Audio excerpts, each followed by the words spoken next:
Welcome, folks, to the OKD Community Development Meeting for June 27th of 2023. And we're going to start out by getting on the planning board and see what we can tackle here. So Brian is out this week. I see that in new, we still have the review and refresh home landing page. So that hasn't been placed yet. Brian still has in backlog move guides to blog posts. My Tecton document is still in backlog. Haven't had a chance to revisit that the past couple of weeks, but hope to. We haven't had anyone reach out to us about video content yet.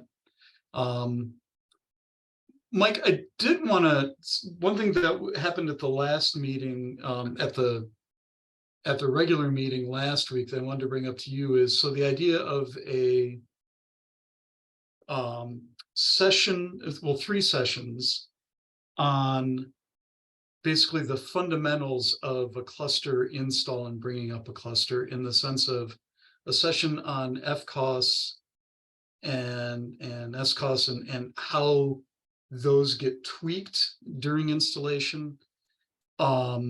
Then the machine config operator, a session on that, and then a session on looking at must gathers to understand where those processes fail. And you had talked before about must gather and whatnot. And so we had a conversation last week where we landed on it. It sounded like it might be helpful if we did machine config operator and FCOS in like an hour, like a half an hour for one, half an hour for the other. Does that seem about right, or would you tweak those percentages a little bit? What would no, you? I mean, I think that's probably good. Like I think keeping the videos to 30 minutes or less was kind of ideal anyways. Okay. And yeah, like, I guess it really depends on what you're getting into. The FCOS one might be even shorter than that, because I'm just not sure how much, there is to cover topically. The machine config operator can be a very deep topic depending on what you want to get into with it. I mean, I think from a user perspective, or even from a kind of an administrator or operator perspective, there's probably a good 30-minute video covering like how to create machine configs and exactly what the machine config operator does and how you could use it to customize the deployment of, like, the kubelet or something like that on a node. So, and probably just covering generally, like what does the machine config operator do? That's probably like a good 30 minutes on its own. But if you started to really get into the deeper behaviors of the MCO and, like, what you can do with it, there's probably an advanced 30 minutes you could do as well. Okay. Amy has her hand up. Yeah, I used to teach online. Shorter videos, the better. So you'd be better off splitting that 30-minute video into 2 15s, for example, because people aren't going to watch 30 minutes. Okay. Noted. Bruce. Yeah, question, Mike. I'm going through a knowledge base thing on failed to update during upgrade, and it talks about this is an OCP one. It talks about SOS report, which I'd never heard of before. Is that something that's only useful for preparing issues for support, or what is that? Yeah, I am not an expert on, we just call them SOS reports. I'm not an expert on that, but I think that is actually tied to RHEL. That's like, those are the artifacts that we generate when there's like problems that people are trying to bring support cases for. We'll have them run the like SOS reporting tool to generate those things. So I think that's RHEL specific. I don't think there's an equivalent in Fedora CoreOS. I'm not sure about the CentOS streams part though.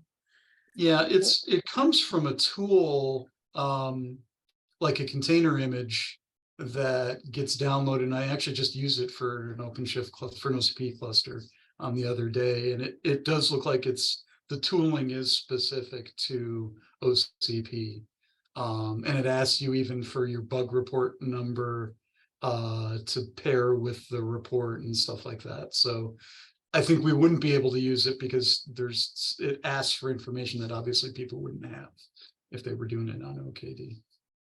That's my sense anyway. Amy, you have your hand still up. Do you have another thing, or is it up from before? No, I can't find where on the phone to turn it off. Okay, that's cool. That's all right. I can lower it for you. There we go. I'm working on it. I got it for you. All right.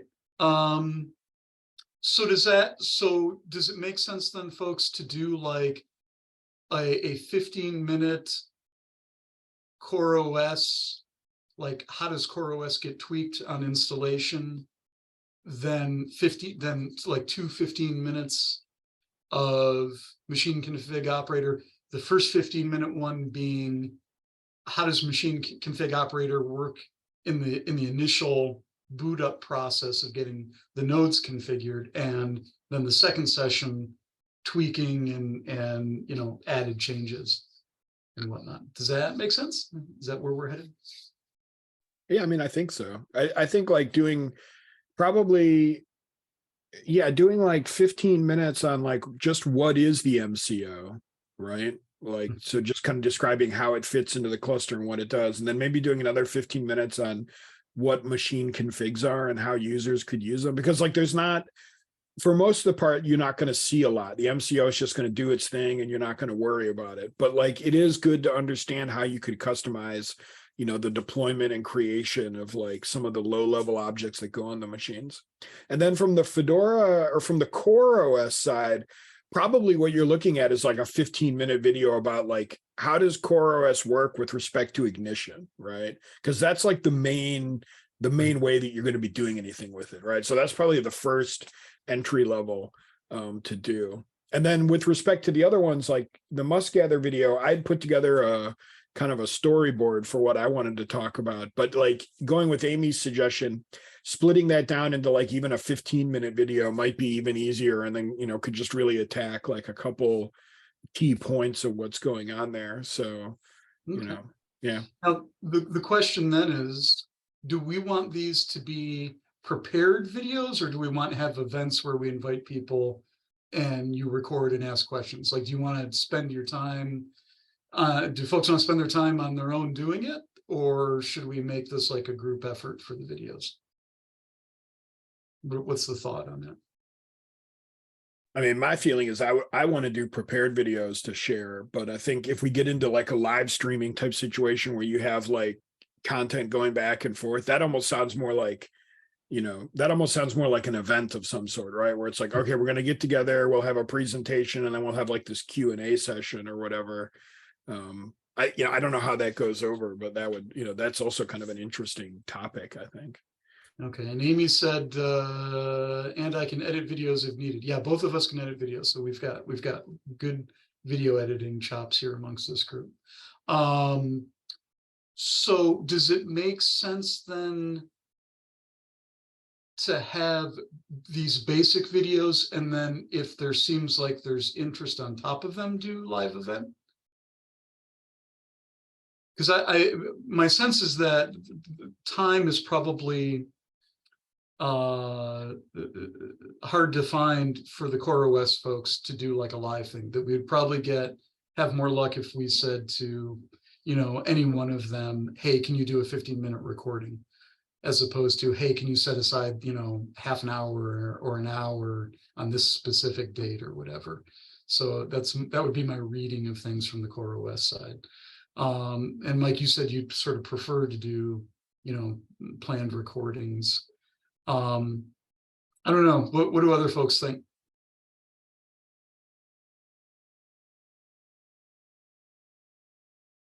Anyone have any thoughts? Yeah, I think planned recording sounds like a good way to start. It's definitely easier to organize, since you'll only have to organize one person. Yeah. And I think that some of the topics that Mike is saying would be really good to basically stick links to them somewhere so that people can find them. Because I think we still have an issue of people coming in and finding things in the vast multiverse that is OKD. Yeah, yeah. And for context for folks that are watching this video, the reason that this came up is, well, we want to share sort of what OKD is and whatnot, but more specifically, training people to provide support in the community by understanding these things at a deeper level so that people aren't always tagging Vadim for support questions, and that other community members can participate in supporting OKD out in the world, or not supporting, but providing help out in the world and answering questions so that Vadim isn't the sole source of knowledge and assistance in the OKD community. And so covering those three aspects seems like the way to start, because once folks understand how CoreOS goes and they understand how machine config operator goes in that initial process, and then know how to dig through a must gather efficiently to get through all of the, then I think that that's a good foundation for helping folks troubleshoot. All right, so I guess the next question would be, Mike, when do you think you might be able to get something together for an initial machine MCO video? Well, I don't know if I'm the best person for MCO. Like, I was going to plan on doing the must gather one. Hopefully sometime in the next month, I could get the first one of those out. Okay. Who do you think would be good for MCO? That's a good question. I mean, I know a couple Red Hatters internally who work on the MCO, but I don't know if they'd want to be up for that. I can ask around and see if anybody's up for, like, getting involved. Like, maybe there's some people who'd want to, do something like that. Okay. And we can ask some other folks. We can ask Vadim, Christian, and whatnot, see if they know anyone. Okay, so you can do must gather possibly in the next month. That sounds good, at least an initial one. And then I'll reach out to, I said last week I was going to reach out to you, Mike, and then Timothy and Vadim and Christian. So I think now I'll reach out to Timothy and see if he can do like a 15-minute CoreOS, but I think we need to have, for the CoreOS part, I think we need to have Vadim as well, or maybe have Vadim do the CoreOS tweaks part, because it's really, OKD does some very specific, unique stuff in terms of replacing the CoreOS version with a OKD specifically tweaked version. And that's really where we need to narrow in on.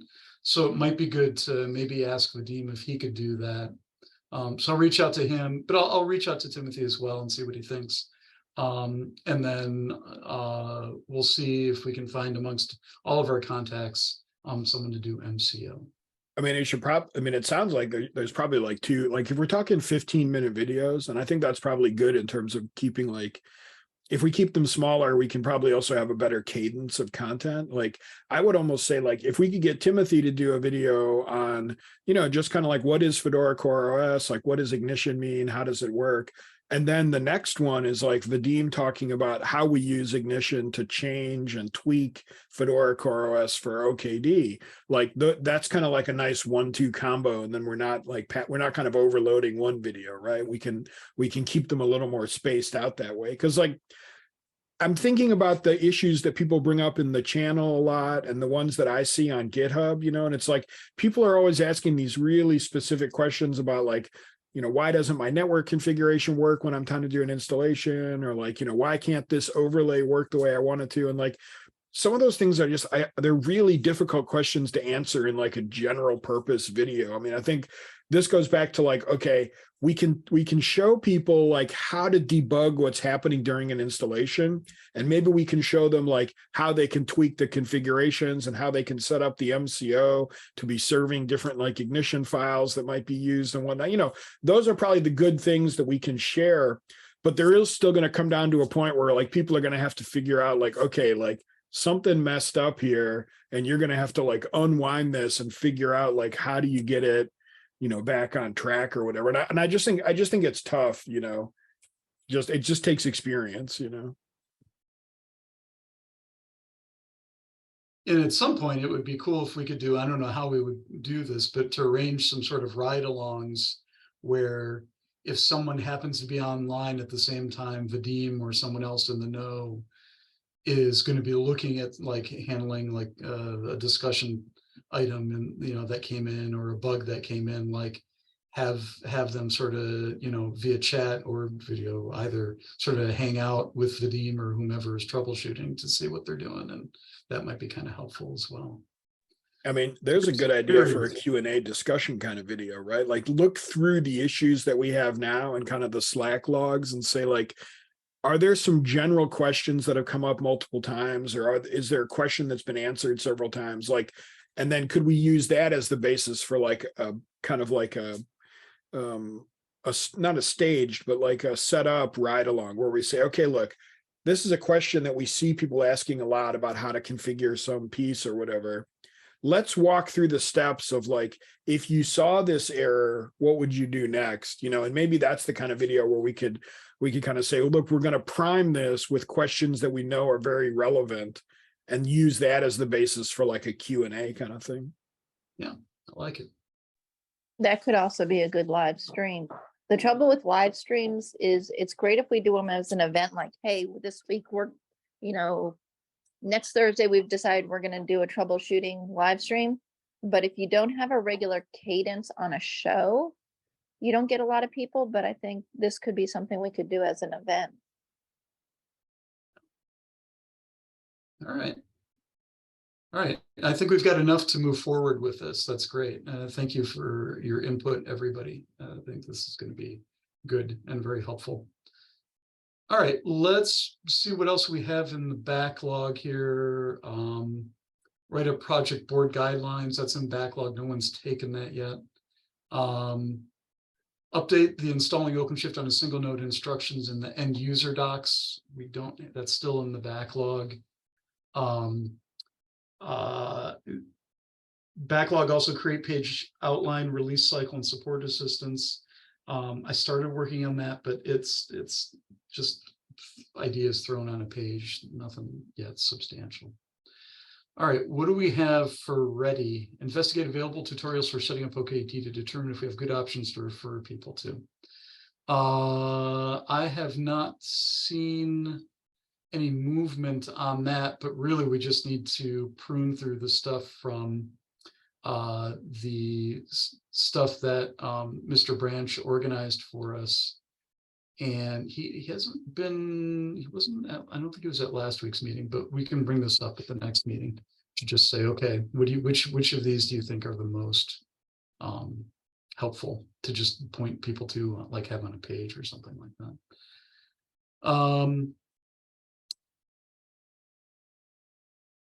What is OKD section of getting started page? Diane still has us. She popped into the last meeting, but then haven't seen her. She said she might pop in today, but I don't think we're going to see her. Maybe we'll have other folks take that over. We have one other person that's stepped up to help with that one as well. Which one is that one? What's that? Which one is that we're talking about? So we're talking about the so drafting what is OKD section of the getting started page. So this is planning number 8. So using the what is Kubernetes guide, and then we talked about basically, so Christian chipped in some ideas 2 weeks ago, basically, but stealing text from the charter and also from the Kubernetes, what is Kubernetes document that's on kubernetes.io, and creating something that basically is putting in a nutshell the elevator pitch of what OKD is, right? So, and again, that's number 8. And I think let's see, I think everyone has chipped in on that one so far, right?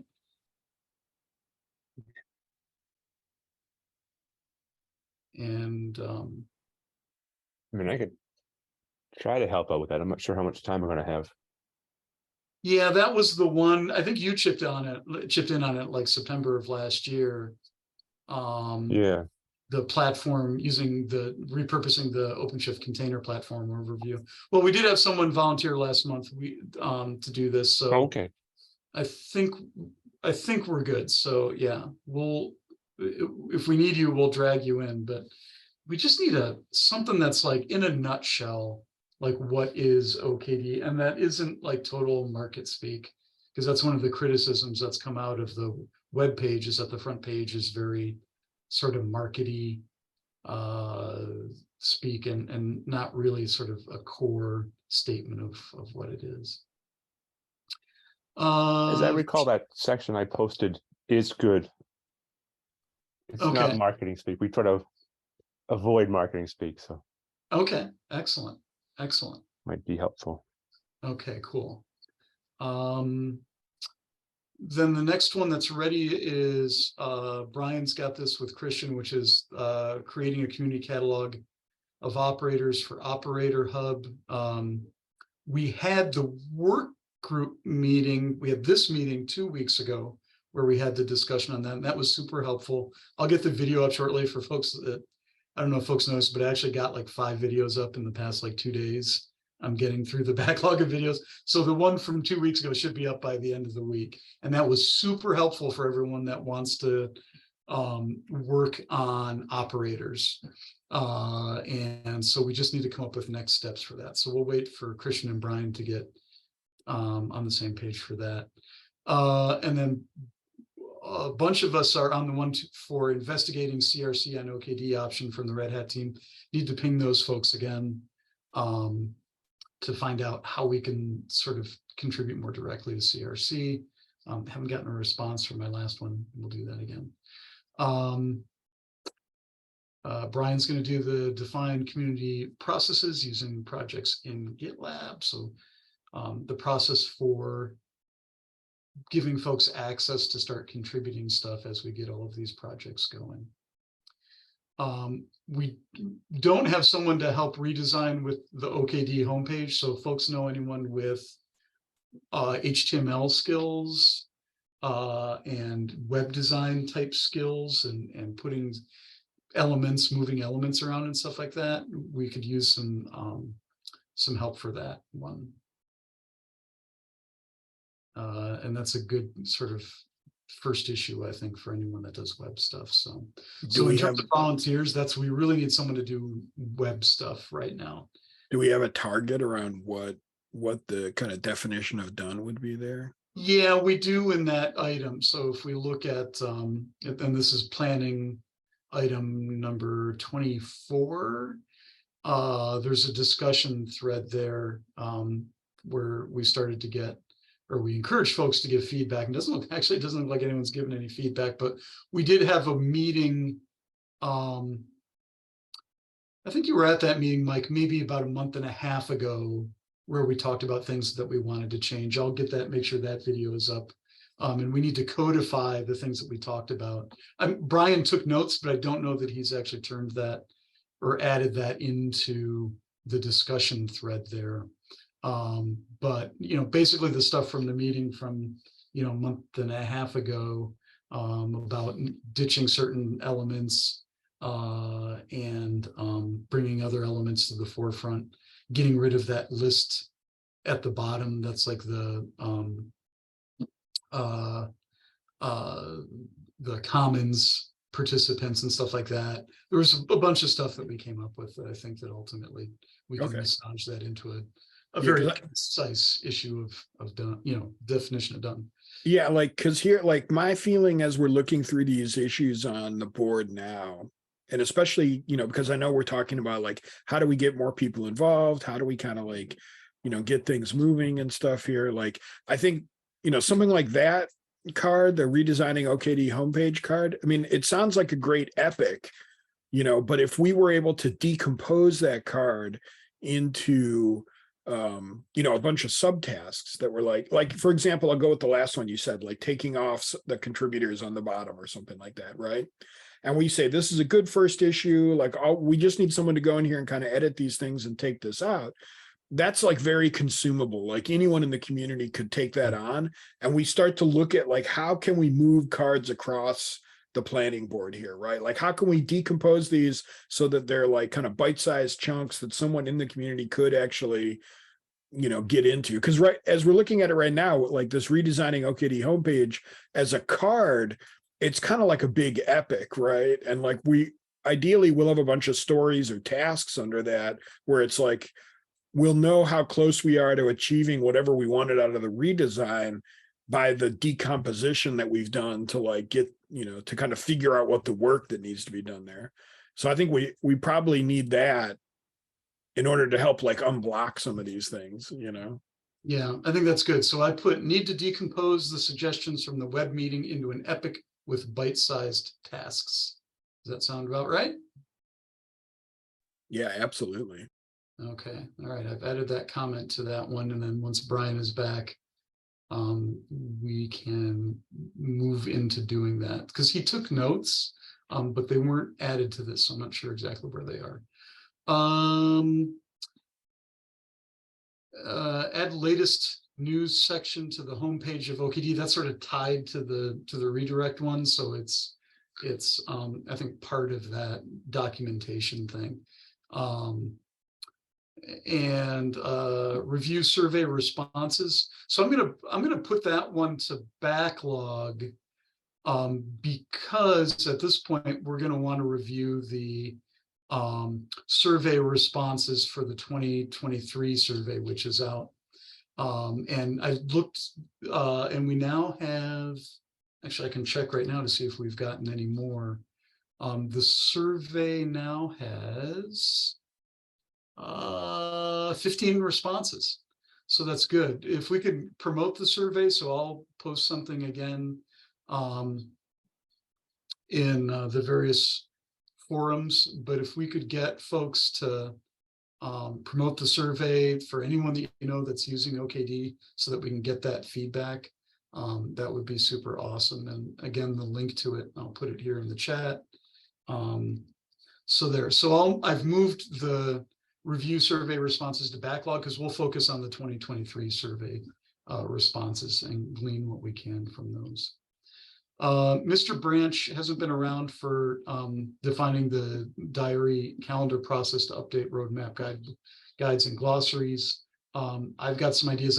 I did want to bring him along for the ride to hash out my ideas. So once he's back to attending meetings, we'll work with him on that. Reddy is reaching out to volunteers. I've reached out to a couple. Interestingly enough, none of the ways I've tried to reach out to people have actually got us volunteers. The way we've gotten volunteers is people like randomly showing up at meetings after I've posted, or after they've seen that there's a meeting happening. So that's sort of how we're getting volunteers right now. So if anyone has suggestions on other ways we can round up volunteers for this, that would be awesome. What are we missing in terms of ways to reach out to people? So we do social media, right? Should we be hitting up like community spaces associated with Fedora, or community spaces associated with Kubernetes? Where should we go to try to? So we're going to try to, like, for example, bite size the web development stuff. Where do we go to talk to people about this and try to get them interested once we've done that? I mean, like, a lot of this is going to depend on like how we're building the community and everything, I think. Like, so on one hand, like, we can always go to the Kubernetes community to find people who are eager to get into like doing open source work and whatnot. And if we have really well-defined things that can be done, there will be people there who'll be interested in doing work, but it's not necessarily related directly to their involvement in OKD or their interest in OpenShift, right? It's like, there are just a lot of people who are very hungry to like find projects to get into and whatnot. And I think that's cool. And it definitely helps us to get more volunteers and whatnot.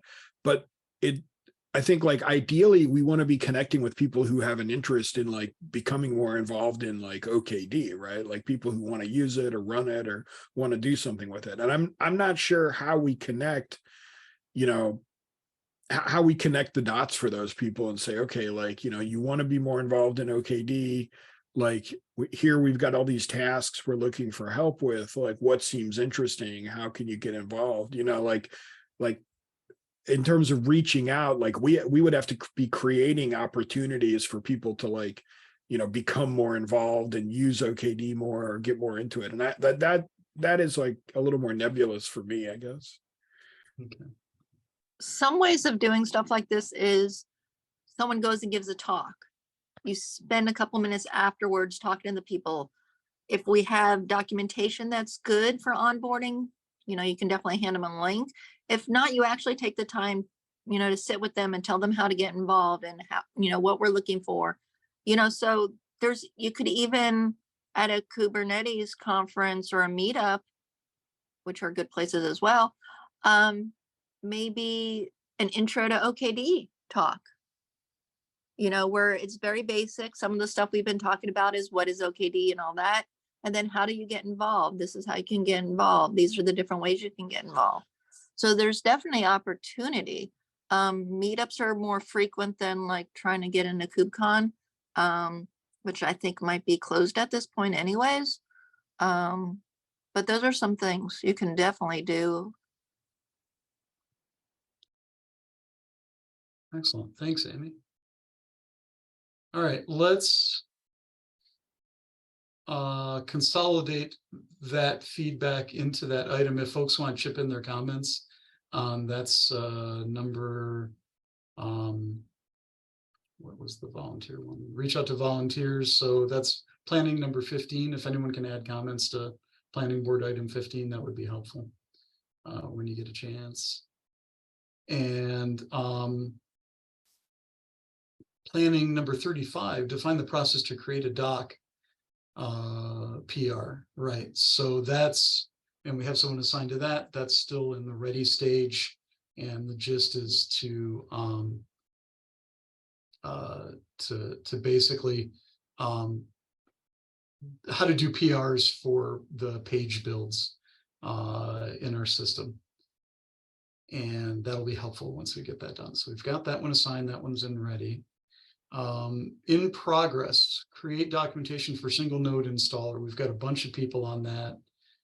Bruce, Brian, Mr. Branch. Has there been any movement on that, Bruce? Do you know? I haven't seen any. No. Okay. Well, I mean, I think the level of caring isn't super great. It's just one of these things that keeps coming up. Yeah. You know, and really, it's really that, you know, like in my case, it's just sort of an interest, but, you know, I'm more interested in the operational types of, you know, high available types of standard stuff. Yeah. Yeah. It was a question that we kept getting, and it seemed like something that people were really interested in. But now we're not getting as many questions on that. Like there was a lot of questions last year and last fall on single node, but now it seems like we're not getting as many, and I'm not sure what that means. Yeah, similarly with CRC. Right. I'm not seeing as much CRC stuff the past couple months, and I'm not sure what the deal is with that. Yeah. Now, one of the things that just sort of came up to me, but I was chasing the dog, so I didn't quite get in the conversation. On a previous conversation is that we always sort of have the idea that the people that we're trying to attract are already into OKD potentially, but if you're trying to look for somebody that isn't into anything yet, there are a number of competitors that they might get into first. I recently spent an hour at work with somebody that had stumbled onto Rancher. Right. And I also discovered deep in our IT services that there were a couple of uses of OKD that I hadn't been aware of, including running our main website. Although I talked to the people in our IT services about 5 years ago, so it didn't surprise me that they were going in that direction. But the other guy that had stumbled into Rancher, in a way, like I had to look into it just to see sort of what's the differences, pros and cons, and so on. And I wasn't convinced that I had fear of losing out for not using Rancher.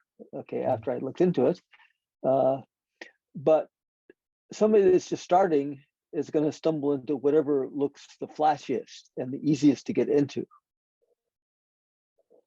And I don't know if somebody is looking beyond, like if they want to install something, how would they be attracted to us? Yeah, that's a good point. Like, do we even know what the, like what the search engines would direct them to, depending on how they were searching for it? That's way outside of my area of expertise because I'm more techie. And I think a lot of us are coming from the techie side of things, not the marketing side of things. Yeah, and we do have, so when you go to the website, it's not obvious because you have to sort of reveal it, but we do have installation, CRC, and guides under the getting started. But it would be nice to have that exposed, like CRC and single node installation, like as visible things that people could click on, so that when they go to the website or search engines, we promote those pages, respective pages, and with SEO stuff to make it so that when someone Googles, does a web search for single node Kubernetes cluster, like that would pop up, and so I think these things are all tied together. The website redesign, concise text, and marketing, basically targeted marketing to get folks interested in this when they haven't selected anything yet, right? They just know that they want to play with Kubernetes and containers. That's a great point, Bruce. All right, any other thoughts on this stuff, on this aspect? I mean, I tend to agree with what Bruce is saying, and I think it's going to be tough. I think this is like a difficulty that we have in general in terms of what OKD is and where it sits in terms of the Kubernetes ecosystem. It's like, if you look at kind of like our upstream or whatever, like our ancestor of, OCP, OpenShift, like OpenShift is meant, like in its most basic way, it's meant to be like this kind of heavyweight enterprise Kubernetes, right? It's meant to have like the things that Bruce was talking about, in terms of like high availability and redundancy. And so like, if someone's just looking to get into Kubernetes and they're like, all right, what can I run on my laptop this afternoon and learn about Kubernetes, right? They're going to find like Kind and Rancher and K3s and like, Minikube and all these other things. And they're going to be up and running those, like, and be playing with Kubernetes within an hour of like downloading them, right? But like OKD, unless we really push the CRC angle and say, okay, here, if you want to just set it up right now and start playing with it, like, here's what you can do, right? But all that really does is get you into like kind of the basic Kubernetes level of it. I think like we need to talk about, what are the advantages of OKD? What are some of the things that it gives you in terms of like, being able to use like build configuration pipelines and kind of the, things that people would want to be using to try and turn it into like an enterprise system.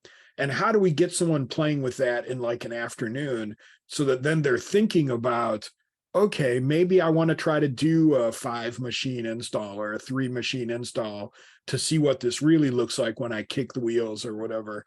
Like, I think it's a difficult path because either we have users who know all about the enterprise world, and so they're making an informed choice about OKD because they already kind of know about this stuff. or we're attracting kind of new people who don't know. And it's like, yeah, they want to be up and running something.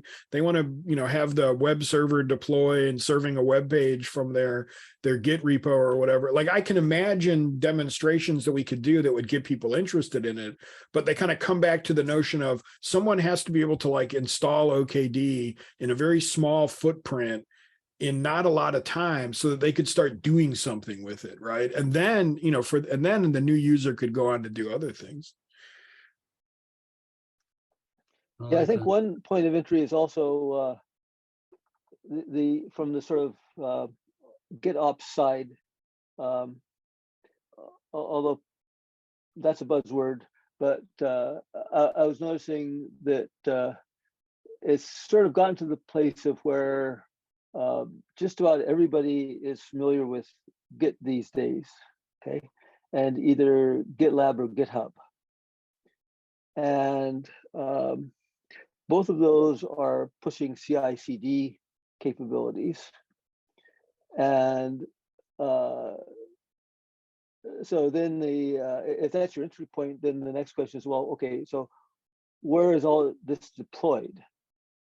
And that's where the OKD comes in. Okay, and we've been thinking about it from the OKD side of things, and then adding in these other entry points. But that may not be where potential users are coming from. And certainly, like the guy that I was talking to that wound up in rancher land, he had a pipeline set up. He was trying to support actual products, and so he needed the reliability aspect and the availability aspect and all of those things. So he had managed to talk to our infrastructure people and gotten some space on servers, you know, virtual machines, and he had sort of set up a whole bunch of clusters. Like, and he had the idea, which is an interesting architect, that, well, you had to have a separate cluster for tests and develop and so on. And if you have adequate multi-tenancy, then the question would be why? You know, why not just have a development project and a test project and all those things, and so on and so on. And so I think we could expand how we look at this, I guess, is part of why I'm rambling. You know, like, and there are, you know, if you look at alternatives like Rancher, you know, there are some things that are sort of nice, like nested projects, which presumably you could do, you could roll your own with labels, which is probably how they do it. But you know, that like it might help us to look afar and see what the competition is doing, rather than just restricting ourselves only to looking at our way of doing things. That's fair. Yeah. All right. Any other thoughts on this? This has all been a really healthy discussion, I think, for moving us forward. It's the area where we struggle the most, I think, is in reaching out to people, right? Everyone on this call, almost everyone, Amy is new, but everyone else has sort of been here for a couple of years at this point, right? And we've only had a handful of new folks come in. And, you know, we don't really have a handle on usage statistics for OKD, you know, so it's kind of hard to tell, like, are we moving the needle at all in terms of volunteers and in terms of just usage of OKD? So, all right. Next up is planning number 32, investigate blog plugin. Brian's got that. And after that is, and Brian is working on that. And then in progress is that remove support section from the OKD docs. Mr. Burke, did that happen yet? Removing the support section from the OKD docs, the section about getting support? No, it has not. Okay. I remembered you said you were looking into it, but okay, so we'll just say that that's it's still in progress. We need to Yes. get help. Okay, great. And we need to get help for blog post for the current OKD roadmap. Vadim has a Git discussion item that he'll start for getting to particular releases, but it's not a cohesive encompassing document of where OKD wants to go overall, right? It's just sort of, these are the technical things that we need to get from, 12 to 13, 13 to 14, etc. So we could build on that for the technical side, but we still need some volunteers to help with that sort of overall, where are we going type of thing, or where do we want to go? And Brian is reviewing license and copyright stuff. And hasn't been an update on that. And then we did move some things to the done recently, like getting the 2023 survey out, etc. So we have moved a handful of ones to done. Anything else on planning board stuff before we move? We've got just a couple of other items to tackle beyond the planning board that were added. Anything planning board related? Okay, so we did get an item that is Git pod configuration. Are folks familiar with Git pod? I don't know anything about it, and I haven't had a chance to look at it yet. And it looks like we've got a fork of the website that's there. So you log in with your GitHub. Well, I'm not going to log in with GitHub right now, but essentially we've got a fork of the website up that you can, in Gitpod, make changes very quickly and visualize them. That's, I sense, what this is about.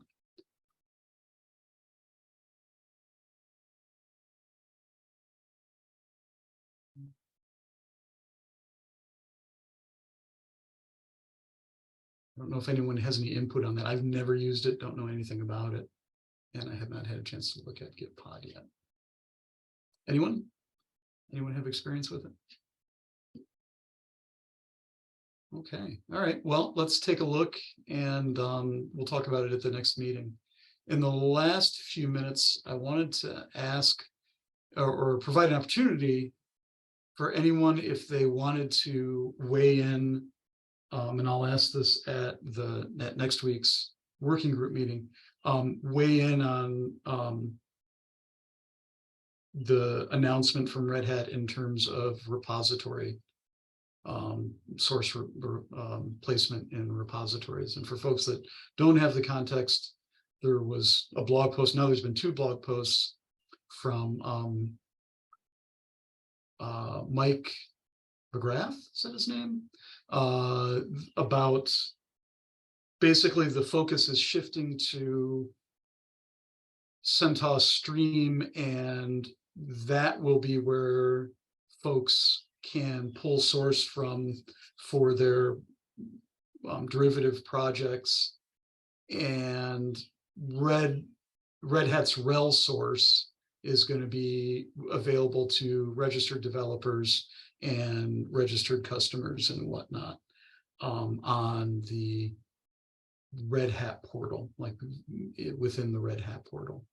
So some folks are really upset about this because it changes the dynamic of, in particular, the RHEL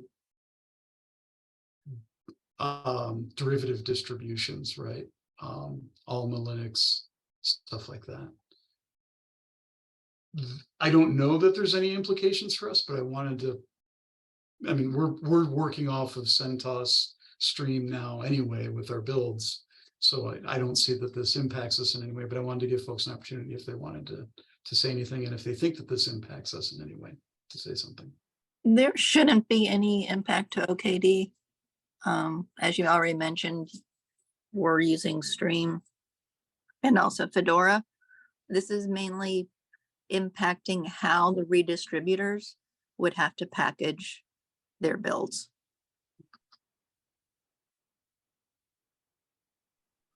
Anyone else? Yeah, it could affect, some of the third-party operators, things like that.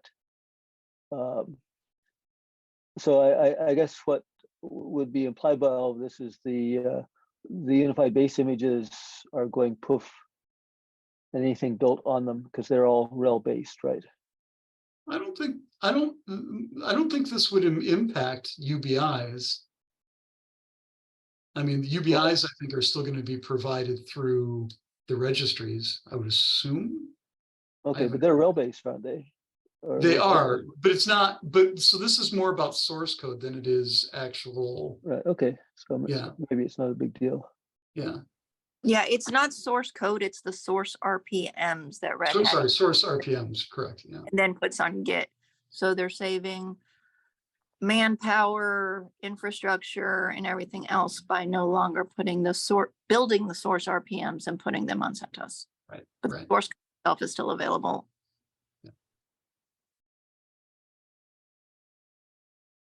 That's a good clarifying point, that this really is it's a very scoped issue, I think, in some ways. Like it's not impacting maybe as much as some folks have thought that it's going to impact. Any other thoughts?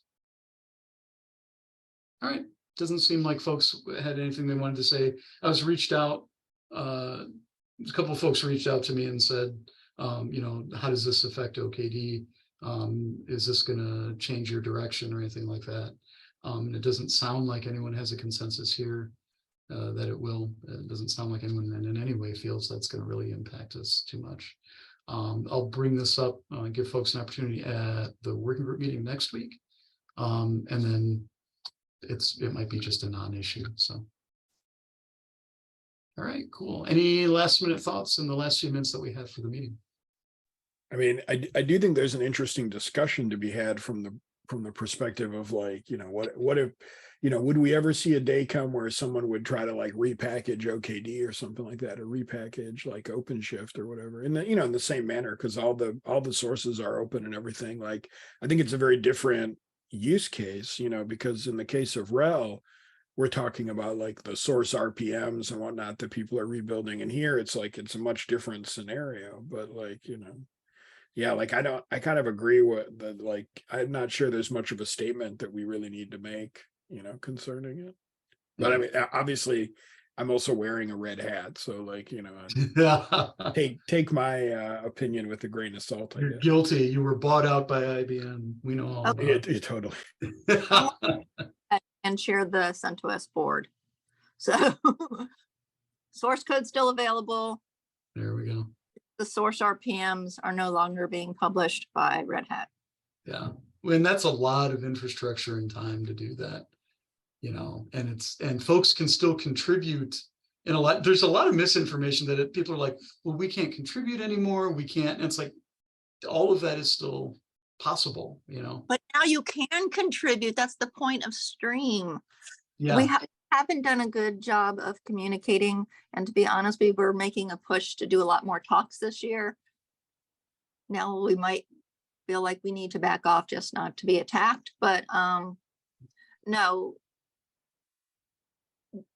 How CentOS Stream 8 was done and the workflow for that was bad.